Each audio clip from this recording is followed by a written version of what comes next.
Bonjour la famille.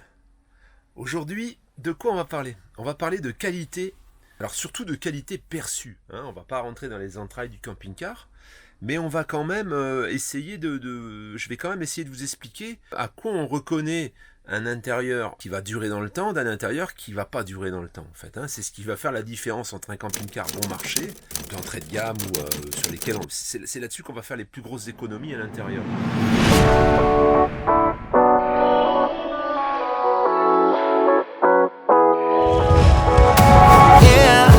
I'm restless, so give me something to do. Yeah, I can't stay here because I need to dance. Just jump around and show 'em how I move. Everybody envy on me, wanna join me when I take a shot.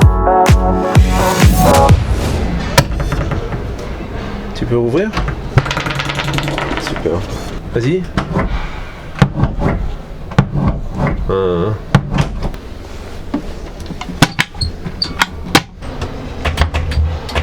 Vas-y, ouvre. Vas-y, relâche. Voilà. Regarde ça. Ça, ici. Regarde, touche le champ là. Voilà. Tu vois, sur d'autres marques qu'on a montré, on regardera, c'est arrondi. Les angles sont arrondis. Ça, les angles, tu prends un coup là-dessus, ben, ça marque tout de suite. Voilà. Ouais, par contre, il est beaucoup plus large que le tien, non? Non, c'est la même largeur. Ça, Tu vois? Ouais, ça c'est. Ouais. Tu crois qu'ils savent pas toi? Regarde le tiroir, regarde. Là déjà. Regarde ici, regarde. Là, regarde le bord là. Tu vois? Voilà. Tu vois? Ça vaut 77 000 balles. Alors après, ben, quand tu claques la porte, tu vois. Voilà. Bien, c'est tu tires dessus. Tu tires dessus, comme ça. Si, tu appuies là, voilà. Et tu tires, voilà. Regarde. Tu vois? Voilà. Non, mais ça va. Ouais, ça va. Voilà. d'accord. Tu vois, ça va. C'est un bon film. J'ai eu en fait quelques commentaires qui disaient, notamment le dernier commentaire que je viens de lire, dont je vais répondre d'ailleurs, pourquoi tu critiques Ymer? Alors je critique pas Ymer. Ymer ça reste de la qualité, je pense, en règle générale, mais il y a une baisse de qualité. Il y a une baisse de qualité qu'on perçoit surtout au niveau du mobilier. Je vais vous expliquer tout de suite pourquoi. Voilà, donc je vous laisse regarder tout ça, je vous montre tout ça en images, et comme ça, je pense que vous comprendrez mieux ce que je veux dire quand il y a une qualité qui est pas au rendez-vous. Alors, on va parler du mobilier. Le mobilier, donc là, on voit par exemple un élément haut dans mon Franca. Je vais vous montrer directement sur le mien, comme ça au moins, ce sera explicite. Voilà, tout ça, tout ce meuble-là, ici, il est fait d'un bloc. Ça veut dire que si je veux démonter ça, je démonte tout d'un bloc. Ce qui fait que il peut pas y avoir ça peut pas travailler. Chaque élément ne peut pas travailler l'un contre l'autre. Ce qui fait que les portes, eh bien, vous voyez, mon camping-car a presque 12 ans. On a des jeux de portes qui sont toujours identiques. Voilà. Bon. Alors.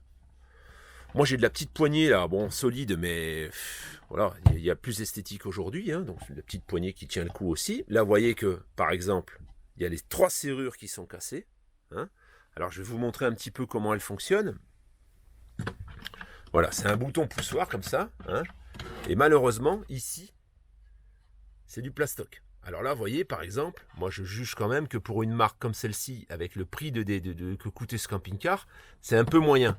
Par contre, ils ont quand même tenu, bon, pour ma part, le camping-car a 12 ans et la plupart tiennent le coup. Il y en a certaines qui ont cassé. Alors j'en ai trouvé, il y a un abonné qui m'a envoyé un lien, j'en ai recommandé en métal et je vais remplacer tout ça par du métal. Ensuite, on a la qualité de la boiserie. La qualité de la boiserie, c'est tout simple. Si je regarde ici, par exemple, je vais enlever ça. On va essayer, sans me casser un ongle, parce que bon, je m'appelle pas Eva, mais bon, voilà. Alors, je sais pas si vous le voyez bien, là, mais c'est du bois, en fait. C'est pas du compressé, c'est pas du... voilà, c'est du bois, qui est à l'intérieur. Alors ça, déjà, c'est un bon point. Le deuxième petit détail qui est important, c'est le champ. Vous voyez le champ, là? on a des arrondis, en fait. Hein. On a des arrondis, ce qui fait que, je sais pas, on va le voir un peu de profil. Vous voyez? Voilà, on a des arrondis.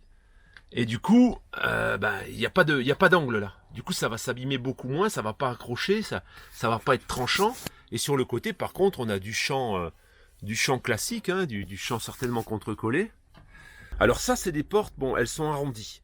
Hein, elles sont légèrement, quand on les voit de biais, elles sont pas plates, elles sont légèrement arrondies.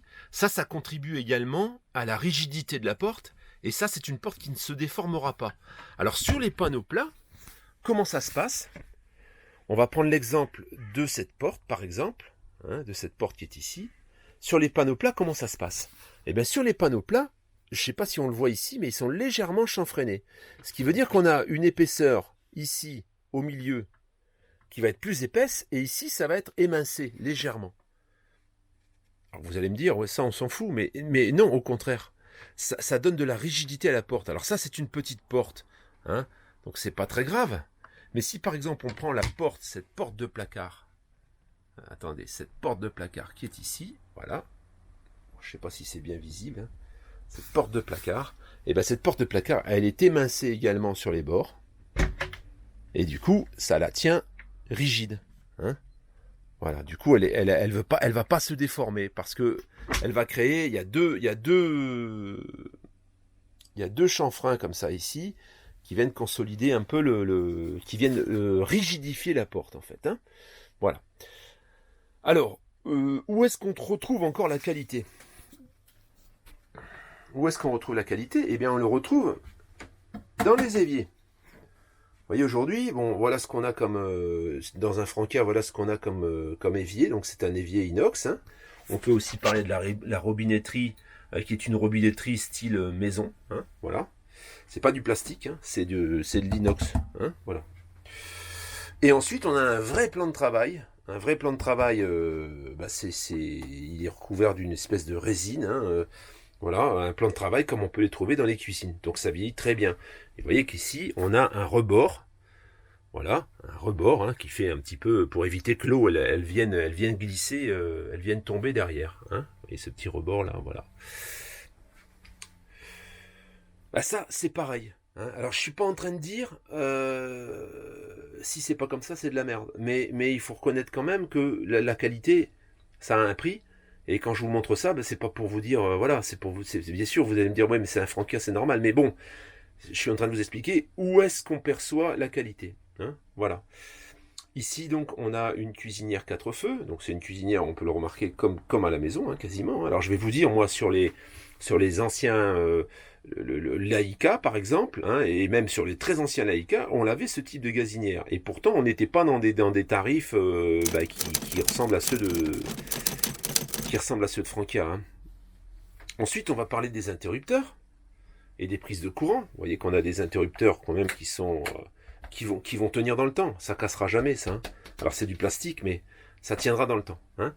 Et si on compare aujourd'hui à ce qu'on voit un petit peu, cette espèce de faux chrome là sur certains camping-cars, ça fait de la peine. Hein, et on se dit ça va pas durer longtemps. Hein. Pendant qu'on y est, on va parler des volets. Hein. Donc les volets qui font moustiquaire. Vous voyez, là ça fait moustiquaire ici. Voilà. Là, quand on veut enlever le moustiquaire, eh bien c'est facile. Et c'est des volets plissés. Hein. C'est du plissé. Alors sur beaucoup de camping-cars aujourd'hui, on retrouve une espèce de feuille aluminisée. Ça casse en 2 temps 3 mouvements. Hein. Ça tient pas très longtemps. Alors les frigos, on a pu voir que maintenant on avait du frigo à compression. Mais on a des frigos à compression sans congélateur. Sur le frigo Tri-Énergie, qu'on voit de moins en moins, d'ailleurs on les retrouve maintenant plus que sur le haut de gamme quasiment. Eh bien, on a un congélateur hein, qui est ici, vous voyez. On a un vrai congélateur dans lequel on peut congeler ses aliments. Hein, voilà, ça c'est pareil, on commence à voir ce type de frigo dans des camping-cars qui commencent à avoisiner les 75-80 000 euros, hein, j'ai remarqué au salon. Hein. Sur les camping-cars maintenant d'entrée de gamme, on a des petits frigos à compression. Il faut croire que le frigo à compression doit quand même coûter beaucoup moins cher à fabriquer. Bon alors pour la douche, hein, on reste sur une robinetterie type maison, hein, voilà. Donc c'est pareil, hein, si on a un problème, c'est facile à réparer, c'est facile à remplacer. Alors vous allez me dire, quand vous avez des robinetteries en plastique, c'est pareil, hein, vous pouvez la remplacer par des vrais robinets. Mais bon, on va passer à la salle de bain. Et là, je vais vous montrer. Alors, je vais vous montrer quoi? Je vais pas vous montrer l'évier, je vais vous montrer le lavabo. Hein, ça, je le dis pour les petits clins d'œil que j'ai eu dernièrement, parce que pour moi, tout était évier. Hein. Et ça, donc, on a un évier qui fait également plein de travail. Hein, qui fait également plein de travail, mais qui, pareil, c'est de la résine. C'est pour ça que je tape toujours sur les éviers, parce que je sais pas si vous avez pu remarquer, mais sur les éviers, sur les lavabos, excusez-moi, sur les lavabos qu'on a pu voir dans le salon, quand je tapais quelquefois, ça c'est tout creux en fait. C'est tout creux, en fait c'est du plastique injecté dans un moule. Et alors ça, ce que j'ai évoqué déjà dans les précédentes vidéos, c'est que c'est cassant. Hein, c'est que c'est pas des camping-cars qui vont durer 12 ans. Hein. Là, quand ils auront l'âge du mien, eh ben, le lavabo il sera fissuré. Hein, et ce sera certainement ou à réparer avec de la résine époxy, comme un peu les bacs à douche souvent, encore que les bacs à douche je pense qu'ils sont moins cassants, ou remplacer, hein, tout simplement. Hein. Voilà. On peut évoquer également le problème de la literie. Là, vous voyez, moi j'ai une literie aloe vera, donc qui est super confortable avec des sommialades. Bon, voilà, je pense que c'est quasiment tout le temps, mais la qualité du matelas, c'est pareil, ça va être déterminant dans la classification du camping-car. Hein. Voilà, une bonne literie, c'est vrai que si vous avez à changer tous les matelas parce que vous dormez mal, c'est quand même important. Alors j'allais oublier également les portes. Hein. On a vu par exemple qu'au salon, on est rentré dans un camping-car, je crois que c'était un camping-car Imer, et on n'arrivait plus à fermer les portes. Hein. Alors vous allez me dire, ouais mais il y a du passage et tout, ouais, mais bon, moi il a 12 ans de passage le mien. Hein.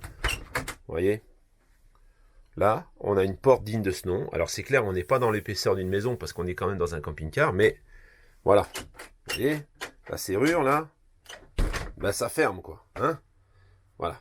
Alors, est-ce que c'est une économie de poids de mettre une serrure? Je sais pas. Peut-être que des petites économies partout, mais je m'explique mal alors comment les anciens camping-cars faisaient. Est-ce que quand ils étaient vendus neufs, eh ben il était déjà en surcharge? Non. Ils avaient pourtant de la serrure comme ça. Pourquoi aujourd'hui on fait plus? Alors bon, peut-être un peu plus esthétique, je sais pas, parce que là on est sur un camping-car qui a 12 ans, mais de faire quand même quelque chose qui tient le coup, quoi. Qui tient le coup. Avec des vraies charnières, hein, on peut le voir ici. Voilà, là on a des vraies charnières. Vous voyez, voilà. Et ça, voilà, ça va pas lâcher, ça, on est d'accord. Hein. On en voit une ici, ça va pas lâcher. Hein. Bon. Alors, c'est pas tout. Hein. Il y a également la qualité des tissus aussi. Là, moi, c'est pareil. On est sur des tissus, c'est vrai, qui sont un peu, vous allez me dire, couleur un peu qui pique un peu les yeux. Mais il n'y a pas de déformation. Les mousses sont encore pleine densité. Quoi. On est super bien assis. Je vais vous montrer ça tout de suite. Et le tissu est vraiment solide. Quoi. Hein. La qualité des tissus. Bah oui, la qualité des tissus c'est important aussi parce que si vous décidez de garder votre camping-car longtemps et que vous avez en plus des enfants, c'est important d'avoir des tissus qui soient solides. Alors là, on regarde, hein, vous voyez, là on voit qu'on a un gros tissu bien épais hein, avec côtelé. Alors vous allez me dire la couleur est à chier, mais en attendant, ils sont toujours là, hein, et c'est toujours bien solide. La mousse conserve toujours une bonne densité. Alors c'est tout déhoussable. Hein. Toutes ces housses de siège là se déhoussent et se lavent éventuellement. Mais voilà, ça tient dans le temps quoi. On voit que c'est du solide. Hein. On voit que c'est vraiment du solide. Voilà. C'est là aussi, quand vous palpez la qualité du tissu de camping-car que vous allez acheter, vous allez savoir si ça va être une qualité qui va se détendre ou si c'est quelque chose qui va tenir dans le temps. Hein, en fonction de la rigidité. Là, c'est type ameublement. Hein, ça, c'est comme les canapés qu'on achetait avant qui duraient des lustres. Là, aujourd'hui, Eva, quand elle a aménagé, elle a acheté un canapé. Vous verriez l'état du canapé. Il a 1 an. Et voilà, quoi. Il est tout détendu de partout. Hein.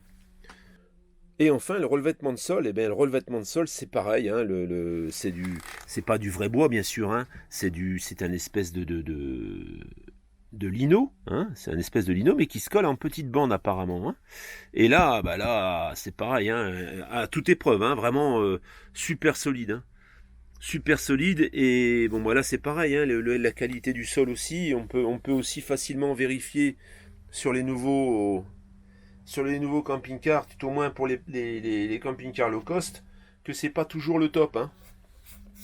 Alors low cost, on peut même pas parler de low cost en fait. C'est pas du low cost ce qu'on trouve sur les salons. C'est du camping-car à des prix normaux en fait. Hein. Après, bon, le châssis, la plupart du temps maintenant, ils sont sur des châssis Alco.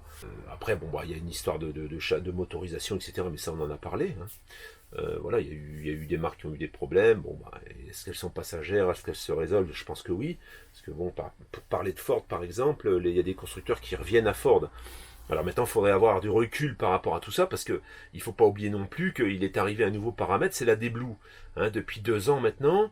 Alors il y a des marques ils sont venus tout récemment, mais il y a des marques, ça fait maintenant ils ont un recul de 2 ans environ, un peu plus de 2 ans sur la D-Blue. C'est un nouveau sujet. Hein. Si on parle de Renault Truck par exemple, avec les camping-cars, les fourgons Renault, eux, ils ont un recul assez important parce que tous leurs camions sont équipés avec la D-Blue. Puis en plus, c'est eux qui l'ont inventé. Donc, le retour, moi, que j'ai, c'est par rapport à mes collègues de chez Renault Truck avec qui j'ai beaucoup travaillé. Jusqu'à présent, les Master 3, il n'y a pas de problème, quoi. Hein. C'est des véhicules. Alors, il peut y avoir des problèmes un peu isolés, comme on peut le lire sur le net. Hein. Mais en règle générale, c'est des véhicules qui sont assez solides et robustes. Et d'ailleurs, les boîtes de messagerie qui les utilisent, ils rencontrent peu de problèmes. Et quand ils récupèrent des véhicules d'occasion, donc chez mes collègues de chez Renault, ils sont revendus, ils ont souvent des gros kilométrages et ils n'ont pas de soucis, quoi. Ben voilà, ensuite on commence à ouvrir les soutes, on commence à ouvrir tout ça, et on voit de quelle manière est installé le chauffage, quelquefois. Je pense notamment à notre ami qu'on a rencontré sur le salon et qui nous a parlé de son camping-car neuf du mois de mars, où le chauffage n'était même pas raccordé. Hein, bon, ça c'est autre chose. Ça c'est, hein, on est sur un système de chauffage de toute façon qui est maintenant presque commun à tous les camping-cars puisqu'il y a un incontournable. Hein. Et alors on a le chauffage après haut de gamme qui fonctionne sur le gasoil du camion, mais la plupart des chauffages sinon sont les mêmes. Hein. Après il y a la manière dont il a été installé, et la manière dont il a été posé. Et voilà. Ça c'est en fonction du constructeur malheureusement. Il y a des constructeurs qui ont un service qualité qui est draconien et puis il y en a d'autres au contraire la chaîne fabrique et puis ça sort. Il y en a un qui a oublié de faire ci, peut-être c'était la fin de sa journée, il n'a pas branché. C'est là hein, les problèmes. C'est pas vraiment au départ un problème de conception, c'est un problème d'attention au travail en fait. Hein. Voilà. Et aujourd'hui malheureusement c'est un peu la foire au slip hein, mais bon. On n'y peut trop rien. Hein. Il y a et même des camping-cars français sont quelquefois fabriqués en Slovénie ou ailleurs et avec une main d'œuvre. Nous, on connaît par le biais du beau-frère de Eva, par là même mon beau-frère, hein, qui travaille dans une grande plateforme logistique. On entend, on a son de cloche des problèmes de main d'œuvre en fait, parce que tous les pays comme ça, tous ces pays de l'Est qui ont des main d'œuvre à bas coût, hein, les gens qui travaillent à bas coût, qui font partie de l'Europe, ils vont travailler ailleurs. Hein, aujourd'hui, quelqu'un qui est en Pologne, alors de moins en moins, il commence à revenir vers la Pologne parce que les salaires commencent à augmenter, mais la plupart des gens qui sont polonais, ils veulent pas rester travailler en Pologne parce que ça rapporte pas. Alors il est clair que la main d'œuvre, c'est tout ça pour vous expliquer la démarche hein, de la main d'œuvre. La main d'œuvre, ils vont la chercher ailleurs, en Ukraine par exemple. Voilà. Et maintenant l'Ukraine, ils ont le droit de travailler maintenant en Europe. Donc ils rentrent, ils vont travailler ailleurs parce que la Pologne c'est pas assez intéressant. Alors on parle de la Pologne, mais ça peut être aussi la Slovénie. Là, je sais qu'il y a beaucoup de camping-cars qui sont fabriqués en Slovénie. Et du coup, c'est tentant d'aller utiliser de la main-d'œuvre qui vient hors Europe en fait et qui rentre illégalement peut-être. Je sais pas comment ça se passe. Mais en tout cas, c'est ce qui arrange un peu l'Allemagne, hein, quelquefois, qu'il y a une main-d'œuvre énorme qui vient de l'extérieur et puis qui est payée à 3 francs 6 sous, hein, qui sont exploités, on va dire. Et là, l'attention qui va être portée au travail, elle va pas être la même qu'un type qui a passé toute sa vie dans l'usine. Ouais, il s'en fout. La personne qui vient de Tataouine-les-Houchnok, ce qu'elle veut, c'est prendre son billet et pouvoir manger, et c'est tout. Après, l'attention au travail, elle s'en fout. Hein. Alors, quelquefois, ça peut être des bosseurs, mais c'est quand même assez rare. Ils n'ont pas la même rigueur que certains pays. Hein. Voilà, ce qui explique que à l'assemblage, il peut y avoir tout un tas de problèmes. Ce qui fait qu'il y en a qui rencontrent une vraie chaîne de cochonneries sur leur camping-car. Et bon, ça ne veut pas dire que tous sont embêtés. Hein, on ne va pas dire que tous ceux qui achètent les marques qu'on a citées, qu'on n'a pas citées plutôt précédemment, vont être ennuyés. Il y en a beaucoup qui passent à travers les mailles du filet, sinon la marque elle serait déjà étouffée. Mais en règle générale, il faut se dire que vous prenez un risque. Vous prenez un risque et ce risque, et voilà, vous le constatez au moment où vous avez acheté le véhicule. Bah, je pense que c'est à peu près tout ce qu'on peut dire. Enfin, pour ma part, après, je pense que vous aurez certainement d'autres remarques à formuler. Mais c'était surtout pour vous éclairer sur la manière dont on perçoit. Et alors, c'est là où je vais revenir sur Ymer. Les portes à chanfrein comme ça et la qualité du minaminé, je ne l'ai pas vu, moi. Je ne l'ai pas vu. Hein. J'ai vu plutôt quelque chose qui ressemblait à des marques, je ne vais pas citer de nom parce que je vais me faire incendier, à des marques qui ont des tarifs qui sont plus en accord avec ce type de mobilier. Ça ne veut pas dire que la construction de la cellule et toute l'innovation qu'il y a dans les procédés n'est pas bonne. Au niveau de l'étanchéité et tout, ils peuvent se permettre de garantir 10 ans, comme l'AICA d'ailleurs. Hein. L'AICA garantit 10 ans les cellules. Hein. Je pense qu'il doit y en avoir d'autres maintenant, mais ils peuvent se le permettre parce qu'ils ont des procédés qui sont innovants et sur lesquels ils sont quasiment sûrs de ne pas avoir de problème d'infiltration. Voilà. Hein. Mis à part si vous faites des trous, bien sûr. Hein. Donc on peut pas le critiquer. Mais par contre sur le reste, voilà, sur la qualité du mobilier, on peut dire oui, en effet, ils font une économie au niveau du mobilier, malgré que ce soit Ymer. Hein. Et là, je suis obligé de dire qu'ils surfent un peu sur leur réputation, ils profitent un peu de leur réputation pour dire, moi aujourd'hui, je peux descendre la qualité pour gagner un peu plus d'argent.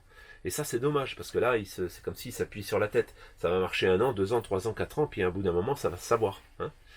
À cause de gens comme nous, peut-être. Allez, à tout bientôt. Ciao, ciao.